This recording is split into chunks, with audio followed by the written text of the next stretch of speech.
혹시 우리 성도님들 중에서 나는 혹시 중국에 가본 적이 있다 하시는 분 계신가요? 중국? 계시네요. 보통 중국 하면 떠오르는 게 뭐가 있을까요? 중국. 탁구요. 탁구. 그쵸. 또 넓은 땅, 또 많은 인구, 다양한 문화. 그런데 이 중국 하면 또 유명한 게 하나 있대요. 바로 그게 뭐냐면 짝퉁 물건이래요.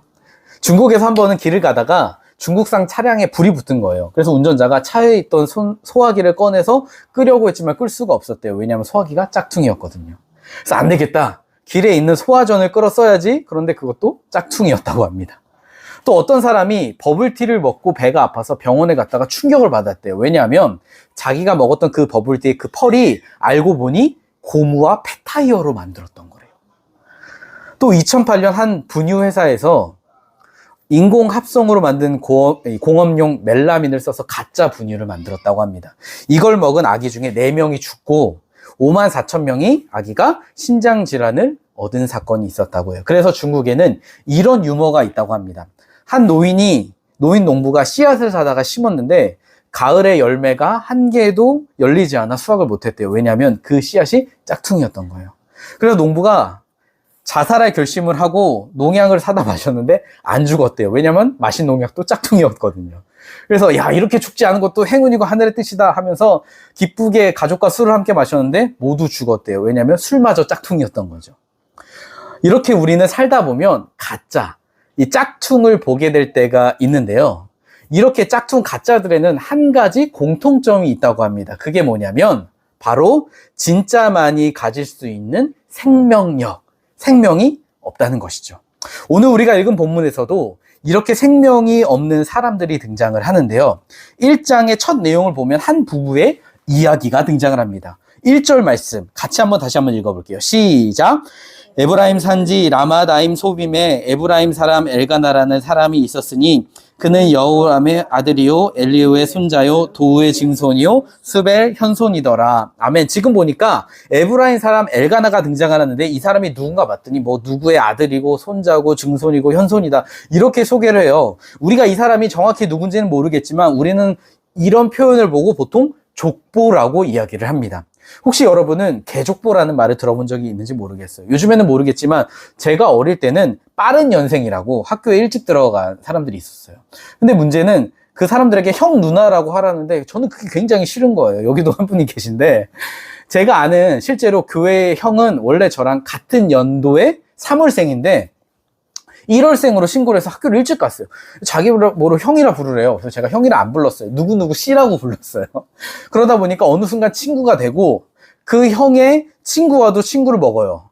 그럼 그 형의 친구는 또 빠른 연생과 친구를 먹고 또 윗사람과 친구를 먹어요. 그러니까 거의 우리 종환 형제랑 저랑 친구가 되는 개족보가 이렇게 계속 생겨나는 거죠. 근데 보통 성경에서는 족보하면 다시 말해 내가 누구의 후손이고 손자고 아들이다. 이 말은요 보통 그 집안이 잘 나갈 때 뼈대 있는 집안일 때 사용하는 게 이 표현이에요. 그런데 2절을 보니까 그렇게 잘 나가고 뼈대 있던 집안에 큰 문제가 있었대요. 2절 말씀 같이 읽어보겠습니다. 시작! 그에게 두 아내가 있었으니 한 사람의 이름은 한나요. 한 사람의 이름은 분인나라. 분인나에게는 자식이 있고 한나에게는 자식이 없었더라. 아멘. 보니까 그 잘 나가는 사람에게 아내가 2명 있었는데 한나와 분인나래요. 한나가 먼저 나온 거 보니까 첫째 부인이고 분인나가 둘째예요. 그런데 둘째 분인나에게는 자식이 있는데 첫째 아내 한나에게는 자식이 없었대요. 아기가 안 생긴 거예요. 생각해 보세요. 남녀가 결혼했어요. 근데 자녀가 안 생겨요. 그래서 두 번째 아내를 맞이했어요. 그런데 그 두 번째 아내에게는 자녀가 여러 명 있는 거예요. 그럼 이 첫째 아내 한나의 마음이 어떨까요? 여러분, 보통 이 당시에는요, 여자가 아이를 낳지 못한다? 그러면 굉장히 수치로 여겼대요. 최근에 동사무소에 어떤 부부가 찾아왔어요. 서류를 띄는데 자녀 거는 몇 개 띄워드릴까요? 했더니 5개요 그러는 거예요. 자녀가 5명이세요? 물으니까 그러더래요. 왜냐하면 요새는 자녀를 안 낳거나 1명 낳거나 많으면 2명이잖아요. 그러니까 5명 하면 사람들이 막 놀라요. 저희 아버지는 7남매세요. 근데 원래 그 시대는 자녀를 그렇게 많이 낳았어요. 그런데 만약 제가 우리 아내에게 우리 자녀 한 7명 낳아볼까요? 하면 뭐라고 할까요? 정신 차리라고 발사대기를 날릴 수도 있어요. 그런데 이 시대는 오늘날과 다릅니다. 자녀가 많을수록 복 받은 거지. 근데 만약 자녀가 없다, 못 낳는다 그러면 뭐라고 했냐면 너는 하늘로부터 저주를 받은 거야. 하늘로부터 버림받은 거야. 라고 여겨지는 시대였어요. 그러니 수많은 사람들에게 수군거림을 듣고 좋은 시선을 받지 못했겠죠. 근데 더군다나 3절에 보면 이 당시 가족들은요, 전체가 예배를 드려요. 근데 예배를 드릴 때 어떻게 하냐면 제물을 드리고 끝나면 제사장이랑 가족이랑 그 제물을 나누어 먹어요. 그럼 줄 때 어떻게 하겠어요? 각자 1인분씩 나눠 주겠죠. 그런데 둘째 아내 부인단은요, 자녀가 많아요. 그러니까 어떻게 많이 받죠. 그러면서 자기 자녀들하고 하하호호 히히 하면서 먹어요. 막 잔치가 벌어져요. 근데 한나는 혼자예요. 물론 오늘 본문 5절을 보면 남편이 몫을 나눠줄 때 1인분이 아니라 2인분을 줬대요. 사랑하고 안타까우니까. 근데 여러분 생각해 보세요. 밥을 먹을 때 혼자 먹는 게 좋아요? 맛있어요? 같이 먹는 게 맛있어요? 우리 자매님이 이제 복직을 하시는데 학교에서 급식 반찬이 와, 돈가스, 탕수육, 제육, 소고기, 와, 신난다. 막 영양사 쌤이 곱빼기로 줘요. 근데 왕따예요. 혼자 먹어야 돼요. 맛있을까요? 우리 형제 혼자 많이 먹어봤죠? 맛있나요? 먹기 싫어요. 대충 먹게 돼요. 근데 지금 한나가 그래요. 같이 있어도 소외가 돼 있어요. 그러니 예배를 드리는 게 기쁠까요? 아니요, 고통이죠. 원래 예배를 드리면 어때요? 마음이 회복되고 상처가 치유되고 은혜 누리고 기뻐야 되는데 예배를 드릴수록 상처만 받아요. 그런데 한나의 고통이 거기서 끝이 아니래요. 6절을 보니까 적수 분인나가 그를 격분시켰대요. 적수라는 건 뭐냐면 원수예요, 원수. 근데 격분은 뭐냐면 천둥을 치다라는 의미가 있대요. 그러니까 천둥이 한번 울리면 막 땅 흔들리잖아요. 우리 애담의 찬이 막 하면서 막 우는데 무슨 말이냐면 둘째 부인 분인나가 원수같이 매일 이 한나를 천둥 치듯이 뒤집어 놓았다는 거예요. 뭐라고 하냐면 너는 하늘에 저주받은 인간이야. 밥은 뭐하러 먹냐? 나 같으면 이 집 나가고 죽었다. 맨날 이렇게 비난거리고 무시하고 공격을 해요. 그러니까 견딜 수가 없는 거예요. 눈물이 나고 먹을 게 들어가지 않아요. 사랑하는 성도님, 우리가 보통 고통하면 육체적인 고통도 있지만 이 마음의 고통도 사람을 미치게 해요. 제가 몇 년 전에 사람들에게 뒤통수를 맞고 마음이 힘들고 억울하니까요, 밥이 안 넘어가요. 오히려 위험이 막 찾아오고 장염이 오고 스트레스 받아서 머리가 빠져요. 가뜩이나 많이 없는데 너무 힘들었어요. 제가 20대 시절 조울증 걸렸을 때 누가 위로해줘도요, 들리지 않아요. 매일 슬픔과 절망, 울음에 갇혀 있어요. 지금 한나도 그래요. 그래서 8절에 보니까 남편 엘가나가 그랬대요. 한나, 안 해요. 왜 이렇게 울어요? 왜 안 먹어요? 왜 이렇게 슬퍼요? 내가 있잖아요. 내가 10아들보다 낫지 않나요?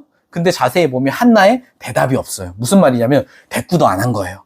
아니, 자녀가 없어도 괜찮아요. 오순도순 우리 삽시다 할 거면 둘째 부인을 얻지 말았어야지. 둘째 부인을 얻어놓고 자녀도 많아. 거기 맨날 히히 그러는데, 아니 근데 매일 보는 그 둘째 부인이 내 마음을 칼로 찌르는데 제정신인 게 이상한 거죠. 여러분, 보통 남자들이 살면서 자살 충동을 가장 많이 느끼는 시기가 언제인 줄 아십니까? 우리 여성분들 언제일 것 같아요? 가장 죽고 싶다, 딱 봐도 나오는데 바로 군대 시절이에요. 제가 아는 지인은 난 해병대 갈 거야. 여기도 해병대 나왔죠. 이왕 갈 거 빡센 데 갈 거야. 진짜 힘든데 갔대요. 그리고 화장실에서 매일 울었대요. 엄마, 집에 가고 싶어요. 예전에는요, 군대에서 진짜 많이 맞았어요. 저희 때도요. 매일 집합당하고 욕 먹고요. 저도 군대를 딱 갔는데 이렇게 정자세로 움직이지 말래요. 움직이면 죽는데요. 사람인데 사람 대접을 못 받아요. 제 동기는요, 매일 구타를 당했어요. 싸댕이 맞고 주먹으로 가슴 맞고 저한테 그래요. 유서가, 나 죽고 싶다. 매일 그래요. 근데 버티더라고요. 왜 버텼는지 아세요? 언젠가 끝이 있으니까. 언젠가 나도 높은 계급이 되면 끝나겠지. 근데요, 물론 다 그런 건 아니에요. 제 옆부대에선 실제로 2명이요, 연달아 자살을 했어요. 포병부대였는데 들어보니까 괴롭힘이 고문 수준이었던 거예요. 인간으로서 큰 모욕과 수치를 당하니까, 야, 내가 더 이상 견디지 못하겠다. 끝이 안 보인다. 그래서 그 선택을 한 거예요. 그런데 한나의 상황도 그래요. 기약이 없어요. 방법이 없어요. 이 시대는요, 지금처럼 뭐 클리닉 시험관 그런 의학 기술이 없어요. 그런데 더 절망적인 건 5절에 보니까 뭐라고 하냐면 같이 한번 읽어볼게요. 시작. 한나에게는 갑절을 주니 이는 그를 사랑함이라. 그러나 여호와께서 그에게 임신하지 못하게 하시니. 아멘. 뭐라고 하냐면 한나가 임신하지 못한 이유가 하나님께서 임신하지 못하게 한 거래요. 전에 우리가 돌 예배 때 제가 한번 나누었는데 저희 부부는 원래 임신 당시에 2세 계획이 없었어요. 주말 부부로 오래 했었으니까 좀 우리 이제 같이 있자. 근데 임신 한 달 전쯤에 화장실에서 치카 이를 닦고 있는데 갑자기 주님께서 제게 그런 마음을 주세요. 유서가 네 아내가 임신을 할 거야. 아이 주님 뭔 소리예요. 저희는 아직 그런 계획이 없습니다. 애기라니요. 근데 진짜 임신을 했어요. 그리고 병원에 이제 두 번째 갔을 때 의사가 초음파를 한단 말이에요. 근데 오래 걸려요. 그러더니 고개를 갸우뚱해요. 그래서 뭐 잘못됐어요? 하니까 의사가 아기가 2명이에요. 제가 왜 아기가 2명이에요? 잘못 보신 거 아니에요? 했는데 진짜 하리보 젤리가 2개가 있어요. 진짜 하리보 젤리예요. 근데 얘네가 일란성이란 말이에요. 근데 얘네는 수정체 하나가 반으로 쑥 갈라져서 생긴 거래요. 근데 왜 갈라졌는지 아직도 과학적인 이유를 못 밝혔대요. 지금도. 그래서 제가 그랬어요. 얘네를 가르신 건 하나님이 가르셨다. 그리고 나서 정말 많은 유산의 위기, 어려움을 보냈지만 그때마다 제 마음에 한 가지 확신이 있었어요. 그게 뭐냐면 이 아이들은 절대 잘못될 리가 없다. 왜냐하면 이 아이들의 생명을 주신 분은 하나님이시니까. 그래서 아이들의 태명도 포도나무이신 예수님의 열매다 해서 포도송이로 지었으니까. 여러분 오늘날 아무리 의학기술이 발달해도요. 사람의 힘으로 절대 생명을 만들지 못해요. 왜냐하면 생명을 만드시고 주시는 분은 오직 하나님 뿐이시거든요. 그런데 그 하나님께서 임신을 못하게 하신다? 그러면 소망이 없는 거예요. 여러분 사실요, 한나의 가장 큰 절망은요, 사람들의 수군거림, 둘째 부인의 공격, 그런 건요, 눈을 감고 귀를 닫으면요, 참을 수 있어요. 근데 정말 견딜 수 없는 한 가지는요, 하나님이 계시다는 거예요. 차라리 안 계시면, 내가 그냥 운이 안 좋아서, 아기가 안 생기는 것보다, 몸이 좀 문제가 있구나. 이 생망. 뭔지 아세요? 이번 생은 망했네. 다음 생을 기대해보자 할 텐데, 하나님이 계시대요. 근데 나한테 생명을 안 주셔요. 그럼 내가 하나님께 버림받은 건가? 내가 하나님께 저주받은 건가? 그게 한나를 가장 절망하게 만드는 거예요. 근데 저는 오늘 본문을 읽으면서 한 가지 이상한 게 있었어요. 여러분 이상한 거 없으셨어요? 한 가지 이상한 거. 없으셨어요? 그게 뭐냐면 오늘 본문 5절과 6절을 보면요. 똑같은 말이 2번 나와요. 그게 뭘까요? 여호와께서 그에게 임신하지 못하게 하신 이 말이 2번 등장을 해요. 요새 MZ세대가 싫어하는 사람이 꼰대래요, 꼰대. 그래서 요즘, 나도 윤꼰대인가? 생각을 고민하는데, 이 꼰대의 특징이 뭐냐면, MZ세대가 말하는 꼰대의 특징이 뭐냐면, 권위적이고, 고집세고, 말이 안 통하는 거. 그리고 가장 중요한 거는, 굳이 안 해도 될 조언이나 충고라는데 계속 반복하는 거래요. 그러니까, 대표적으로, 아이고, 요즘 젊은 것들은, 애들은, 그리고, 나 때는 말이야. 이거 2개 말하면 꼰대라는 거예요. 여러분, 사람은요, 중요한 말이 아니어도 반복할 때가 있어요. 근데 하나님은 달라요. 성경에서 어떤 내용이 반복됐다는 건요, 목적이 있다는 거예요. 하시고 싶은 말씀이 있다는 거예요. 어떤 한 여자가 있대요. 임신을 못해요. 근데 그 이유가 하나님이 임신하지 못하게 하는 거래요. 여러분 이상하지 않나요? 왜 한나가 임신하지 못한 이야기가 이 사무엘상 1장에 등장할까요? 왜 등장할까요? 이 이야기가 굳이. 그 이유는 바로 오늘 본문에 나오는 이 한나의 상황이 이 당시 이스라엘의 상황이었거든요. 여러분 오늘 본문의 배경이 되는 시대는요. 사사시대가 끝나는 기간이었어요. 근데 사사기 21장 25절 마지막 구절을 보면요. 이렇게 끝이 나요. 같이 읽어볼게요. 400쪽에 있어요. 400쪽. 예, 금방에 있어요. 앞을 좀 넘겨보시면 400쪽에 21장 25절에 이런 말씀이 있습니다. 우리 같이 한번 읽어볼게요. 시작. 그때 이스라엘에 왕이 없으므로 사람이 각자 자기의 소견에 옳은 대로 행하였더라. 아멘. 이 시대가 어떤 시대냐면 왕이 없는 시대래요. 근데 여러분 정말 이스라엘에 왕이 없었을까요?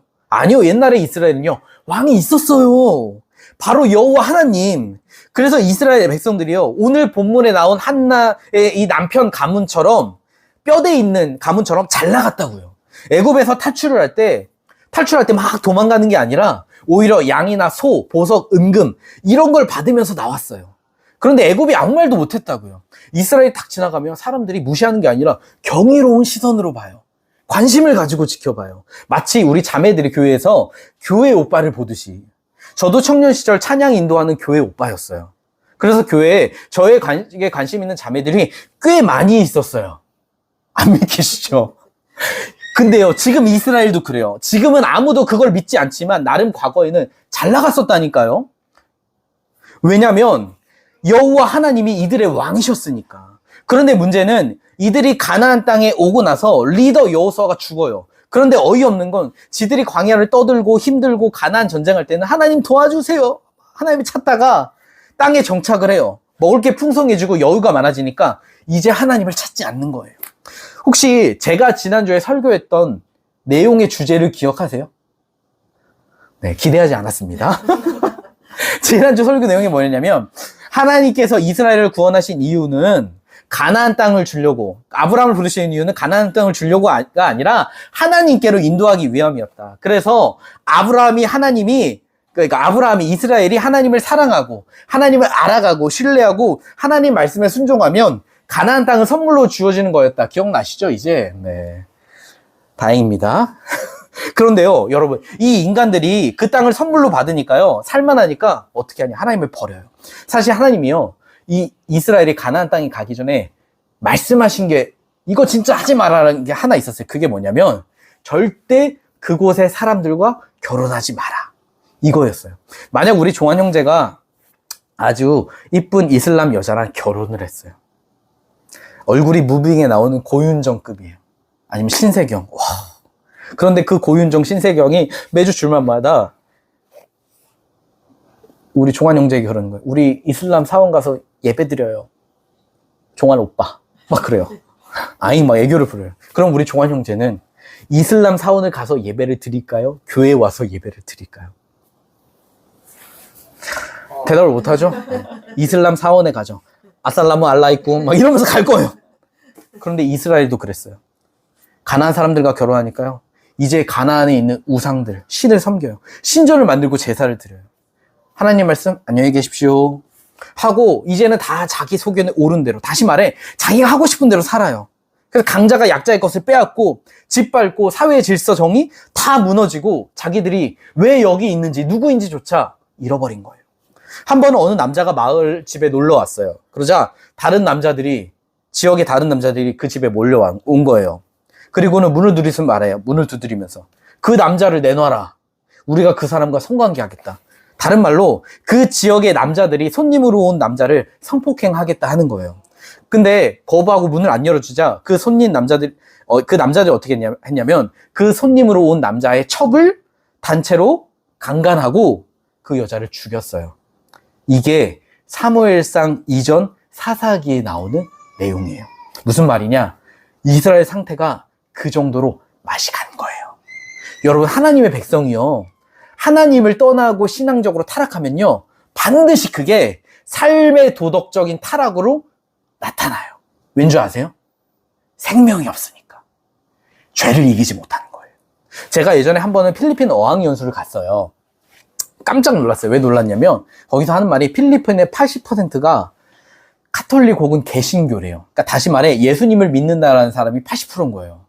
근데 거기 필리핀 현지 교사가 남자인데, 40대 남자인데 여자친구랑 산대요. 그래서 보니까 부인은 따로 있어. 애들도 있고, 다른 말로 바람 피는 거죠.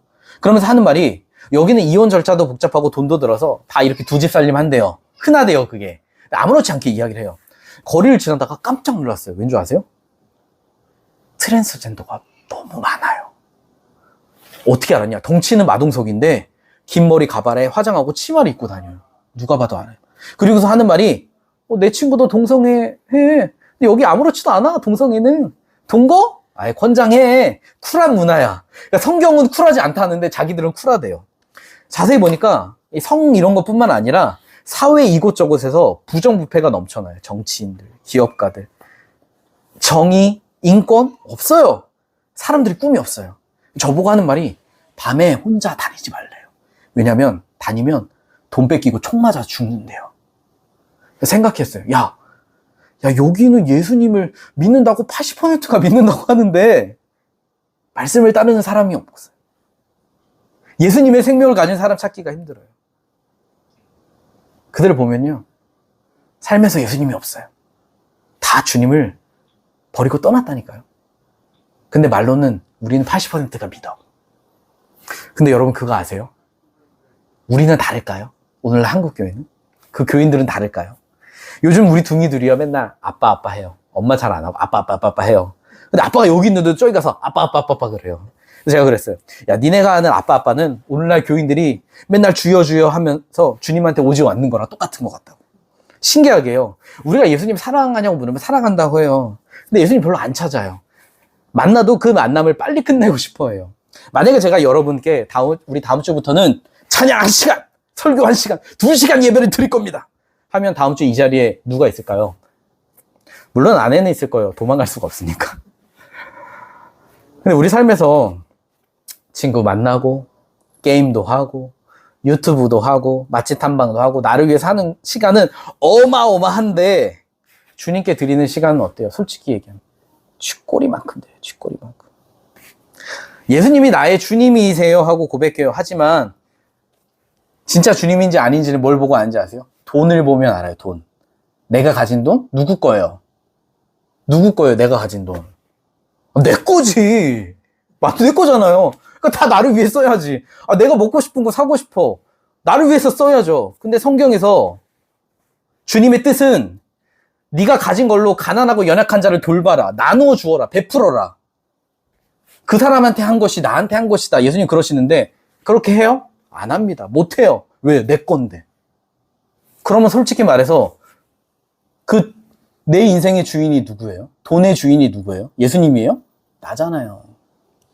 그러면 나는 하나님을 사랑하는 거예요? 돈을 사랑하는 거예요? 돈을 사랑하죠. 그래서 오늘 많은 사람들이요, 교회 와서 예배 드려도요, 기도해도요, 다 나를 위해서요. 나 중심. 내 성공, 돈 잘 벌고, 내 자식 잘 되고. 교회에서 어떤 사람이 요즘 많이 대접받을까요? 돈 있는 사람이 대접받잖아요. 세상에서 잘 나가고 힘 있는 사람. 목소리가 커요. 근데 가난하고 힘없는 사람은 대접을 잘 못 받아요. 예수님은 이웃을 내 몸과 같이 사랑하라 하셨는데 그래서 십자가에 자기 몸을 내어주셨단 말이야. 너희도 이렇게 나를 따라라. 서로 섬기며 약한 자를 돌봐라. 그러면 세상의 사람들이 너희가 내 제자인 줄 알 거다. 근데 사랑은커녕 관심이 없어요. 외면해요. 오히려 교회 안에요, 미워하는 사람 많고요. 왕따, 뒷담화, 뒤통수 치고 또 수많은 성적인 죄들, 간음들, 가정이 깨져요. 그래서 교회 안에요, 오히려 상처가 많아요. 예수님을 믿는 사람들 안에 상처가 너무 많아요. 그러니 하나님이 목적이 되는 삶, 지난주에 제가 설교한 거, 믿음으로 순종하는 삶? 에이, 실제로 그렇게 사는 사람이 누가 있습니까? 제가 보기에 목사들도 그렇게 안 사는데. 그렇게 제가 살면 성자죠. 저는요, 그냥 교회 와서 찬양 부르는 거 나쁘지 않아요. 이렇게 말씀 듣고 기도하는 거, 앉아있는 거 나쁘지 않아요. 근데 예수님 따라가는 건 관심 없어요. 그냥 십자가의 길은 예수님만 가시고 저에게 강요하지 마세요. 저는요, 잘 되는 길을 가고 싶어요. 제 문제도 제가 그냥 알아서 제 방법대로 할 테니까, 그러다 안 되면 기도할 테니까 그때나 도와주시고 저 터치하지 마세요. 그래도 저 교회 예배는 매주 올 거니까 저 복 많이 주셔야 돼요 라고 말하는 사람은 없어요, 교회에서. 그런데 하나님이요, 우리한테 그러세요. 너희가 말로는 그렇게 안 하는데 너희 삶에서 니들의 행동이 나에게 그렇게 이야기해. 그럼 너희 말이 진짜냐? 아니면 너희들의 삶의 행동이 진짜냐? 우리에게 물으시는 거예요. 우리가 지나가다 보면요, 나뭇잎이 떨어질 때가 있어요. 처음에 딱 나무에서 이 잎이 떨어질 때는요, 딱 보잖아요. 상태가 괜찮네? 문제가 없네? 근데 시간이 지나잖아요. 그러면 이 나뭇잎은요, 점차 말라가요. 비틀어져서 죽어가요. 왠 줄 아세요? 그 안에 생명이 없으니까. 근데 우리도 그렇대요. 우리가 하나님을 떠나잖아요. 하나님의 생명이 우리 가운데 없으면요, 다시 말해 하나님이 우리와 함께하지 않으시면 우리도 점차 죽어간대요. 그래서 우리의 삶에서 머리부터 발끝까지, 다시 말해 우리의 삶의 모든 부분이 다 병들어가고 상처로 가득해져요. 저는 요즘 우리 사회를 보면요, 우리 사회가 병들었다 느껴져요. 무슨 문제가 있으면 그 사람을 공격하고 정죄하고 죽이려고 그래요. 자기는 못 보면서. 들으려 하지 않아요. 우리 눈이요, 병들고 어두워지니까요, 내가 그런 상태에 있어도 영적으로 내가 어떤지 보지를 못해요. 우리가 보통 병 중에 에이즈 하면 굉장히 두려워하잖아요. 에이즈. 근데 그거 아세요? 사실 에이즈 걸리면요, 에이즈 때문에 죽는 게 아니에요. 감기 때문에 죽어요. 무슨 말이냐? 에이즈에 걸리면 그 에이즈는요, 우리 몸의 면역력을 다 죽이니까 그 흔한 감기 바이러스를 이겨낼 힘이 없어서 우리가 죽는데, 감기 걸려 죽는 거예요. 근데 이스라엘이 그랬어요. 옛날에 어마어마했어. 가나안 사람들이 이스라엘 온다면 벌벌 떨었어요. 왜? 여호와 하나님이 그들과 함께 하시고 왕이니까. 그들이 하나님께 붙어 있으니까요. 하나님이 그들의 힘이셨으니까. 그래서 그들이 하나님 말씀에 순종해서 야 소리를 지르면 여리고성이 무너졌어요. 그런데요, 그들이 왕을 버리고 떠나요. 하나님의 생명과 보호하심이 사라지고 병들어가니까요, 다른 나라가 공격해오는데 이기질 못해요. 땅을 빼앗기고 대응할 힘이 없어요. 그래서 이제는 가나안 땅 여기저기 뿔뿔이 흩어져서 산속에 숨어 살아요. 하나님 백성이요, 하나님을 떠나니까요, 세상에 짓밟힘을 당해요. 세상에 빛을 비추고 복을 흘러보내요. 말도 안 돼요. 그러기는커녕 오히려 세상의 멸시와 무시를 당하는 존재가 돼버리는 거예요. 근데 여러분, 이 이야기 어디서 익숙하지 않아요? 오늘날 한국교회, 우리의 모습이죠. 지난주가 명절이었어요. 이 부모님들이 천혜향을 주셨어요. 일반 귤보다 크죠? 제가 지난주에 이 천혜향을 먹는데 엄청 시더라고요. 근데 제가 딱 먹는 모습을 본 예담이 예찬이가 나도 먹고 싶어, 이런 표정을 계속 보는 거예요. 그래서 제가 하나 줬더니 먹자마자 인사가 쓰러서 뱉더라고요. 여러분, 이 과일도요, 모형이 있어요. 이 모형과 진짜의 차이가 뭘까요? 모형과 진짜의 차이는, 이 진짜에는요, 간단해요. 맛이 있냐 없냐. 다른 말로 생명이 있냐 없냐. 그런데 이 생명을 나무가 어떻게 해야 열매를 맺을 수 있냐, 그 방법을 요한복음 15장 5절 말씀 마지막으로 한번 같이 읽어볼게요. 요한복음 신약에 있습니다. 15장 5절, 신약 174쪽에 있는데요.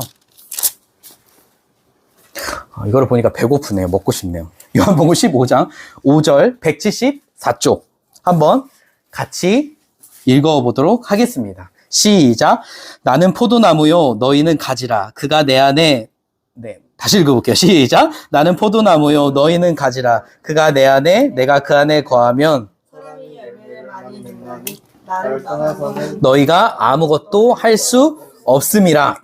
아멘. 뭐라고 하냐면, 예수님이 포도나무고 우리가 가지래요. 그런데 가지가 나무에서 열매를 맺는 방법은 가지가 나무랑 붙어 있으면 된대요. 그러면 그 나무가 가지에서 생명이 공급돼서 맛있는 열매를 맺는다는 거예요. 근데 만약 열매가 없다? 그러면 둘 중 하나래요. 나무가 잘못됐거나 가지가 나무랑 연결이 안 되어 있거나. 그래서 우리 자신이 지금 열매를 잘 맺고 있는지 점검하는 질문이 있대요. 한번 들으시면서 속으로 답해보세요. 1번. 나는 지금 하나님과 친밀한 사랑의 교제를 나누고 있나요? 1번. 2번. 내 삶에서 하나님의 임재, 함께하심, 다른 말로 하나님이 주시는 평안과 안식을 나는 누리고 있나요? 3번. 내 삶에서 하나님의 실제를 경험하고 있나요? 다시 말해, 실제로 하나님이 내 삶을 인도하시고 보호하시는 걸 경험하고 계신가요? 4번. 나는 매일 주님을 닮아 거룩해져 가고 있나요? 다른 말로 예수님을 따라 하나님 말씀에 순종하고 있나요? 마지막 5번. 내 삶에서 내가 기도하면 그 기도의 응답이 일어나고 있나요? 만약 우리가 이 질문 중 어느 하나도 자신 있게 대답할 수 없다면 우리는 오늘 본문의 사람들처럼 생명을 잃어버린 사람이래요. 그래서 예수님께서 말씀하세요. 내 안에 있어라. 내 안에 거하라. 여기서 거하다는 의미는 뭐냐면 관계래요. 관계를 맺자. 그래서 예수님의 십자가로 나오라는 거예요. 그러면 예수님께서 그 십자가에서 어떻게 우리를 사랑하셨는지, 어떻게 우리를 구원하셨는지를 알려주시고 우리에게 그 사랑을 부어주실 거래요. 그래서 나랑 같이 우리 사랑의 교제를 나누자 말씀하시는 거예요. 제가 평소에 요즘에 인터넷 기독교 게시판 보는 게 하나 있거든요. 근데 거기에 가끔씩 제가 댓글을 남겨요. 어떤 사람이 글을 썼어요. 제가 회개한 죄가 있는데 죄를 지으면 또 회개를 해야 되나요? 제가 댓글에 뭐라고 썼냐면, 작성자분이 쓰신 회개는 무엇을 말하는 걸까요? 라고 썼어요. 우리는 보통 회개하면 뭐라고 생각해요? 회개는 뭘까요? 회개가 뭘까요? 우리 회개했어요 그러잖아요. 우리는 보통 회개하면 수련회에서 아니면 뭐 부흥에서 말씀을 딱 듣고 기도하면서 울어요. 그럼 그걸 회개라고 생각해요. 주위에 말해요. 나 이번에 말씀 듣고 회개했어. 근데 죄송한데요, 그거 회개 아니에요. 그건 그냥 깨닫고 슬퍼한 거지. 다짐한 거지. 생각해보세요. 만약 제가 바람을 폈어요. 근데 제가 깨달았어요. 내가 잘못하고 있구나. 강혜인 같은 여자가 없는데 다시는 그러지 말아야겠다. 슬퍼하고 깨달아서 다짐했어요. 근데 계속 내연녀를 만나요.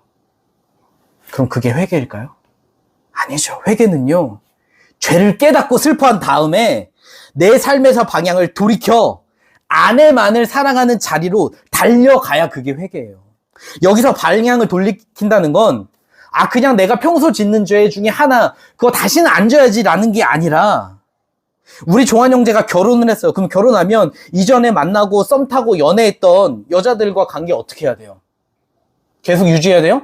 정리해야 되잖아요. 그쵸? 정리하고 김종환 씨가 사랑하는 아내에게 올인하듯이 내 삶 전체의 방향이 예수님의 십자가만을 향해, 그래서 과 친밀한 사랑을 나누고 예수님이 나의 삶의 목적이 되고 예수님의 말씀과 경험으로 그분을 알아가고 내 믿음이 자라나가요. 그래서 예수님의 말씀에 순종하고 따라가는 그 자리로 가야 그게 회개래요. 그러면 우리 삶에 하나님의 생명이 가득해지고 하나님이 우리와 함께 하심이 회복돼서 내 삶에 예수님이 진짜 실제가 되고 하나님의 능력이 우리 속에 나타나는 것을 경험할 수 있다는 것이죠. 저는 우리 함께 겪는 교회 성도님들의 삶에 하나님의 생명이, 하나님의 함께 하심이, 그 능력이 회복되기를 소망해요. 그래서 우리 교회가 다른 이들에게 예수님의 생명과 사랑을 흘려보내는 교회 되기를 축복해요. 그러기에 저는 오늘 이 시간이 우리가 주님께로 돌아가는 회개의 시간이 되기를 소망합니다. 주님, 제 안에 수많은 죄들이 있습니다. 그러나 이제는 내 삶의 방향을 돌이켜 주님을 떠나 사랑했던 것들 내려놓고, 내 주님으로 여겼던 것들 내려놓고, 내 목적과 방법으로 여겼던 것들 모두 내려놓고, 이제 주님만이 나의 사랑, 나의 목적, 내 힘과 전부가 되기를 원합니다. 주님, 오늘 이 시간 나를 기억하여 주시옵시고 내게 주님의 은혜를, 주님의 생명을 회복시켜 주시옵소서라고 고백하며 기도하는 우리 함께 걷는 교회 성도님들이 되시길 예수님의 이름으로 간절히 축복합니다.